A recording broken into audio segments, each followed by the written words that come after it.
Logic என்ன அப்படின்னா, அவர் சொன்னோனே என்ன பண்ணுவோம் நம்ம? நம்ம எழுதிதான் ஆவோம். அப்ப காசுக்காக ஒரு வேலை, ஒரு மாச சம்பளம் ஒரு பாஸ் சொல்றாருன்னு நம்ம அத எழுதுறோம். இப்போ ஒரு Zoomல லைவ்ல ஒருத்தன் ஃப்ரீயா சொல்றான். இந்த ஒரு கோல எழுதுன்னு. யாருக்காக சொல்றான்? உங்க கோல்ஸ கேட்டு நான் என்ன பண்ண போறேன்? ஆனா அந்த கோல்ஸ நீங்க எத்தன பேர் எழுதுறீங்க அந்த நேரம்? நெனைக்கிறீங்க? எத்தன பேர் முதல்ல மனசாட்சியோட நடந்துங்க. முதல் விஷயம் மனசாட்சியோட நடந்துங்க. நாம சரியா நடந்துக்கிட்டோம்னா, பிரபஞ்சம் 20x குடுக்கும். ஹெட்செட்ட போடுன்னு சொன்னா ஹெட்செட்ட போடணும். ஹெட்செட் இல்லாம எத்தன பேர் கேட்கிறீங்க? நீங்க உங்க முகத்த தயவு செய்து கண்ணாடில போய் பாருங்க. ஹெட்செட் இல்லாம கேட்டீங்கன்னா. அப்புறம் இன்னொன்னு இருக்கு நான் சொல்லுவேன் அடிக்கடி. டைரியோ, நோட்டோ இல்லாம கேட்காதீங்கன்னு சொல்றேன்.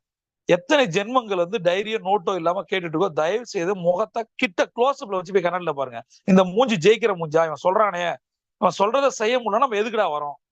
அவன் சொல்றத செய்ய போறது அப்ப என்ன டேஷ்க்கு வரும்? அத யோசிங்க. இப்ப அந்த 10 விஷயம் எழுதணும். உங்களுடைய இலக்கு என்ன? கனவு என்ன? நீங்க இத ஏன் சார்? எப்படி சார்? எப்படி சார்? இப்ப நீ ஒரு வில்லா வாங்க போற 10 கோடி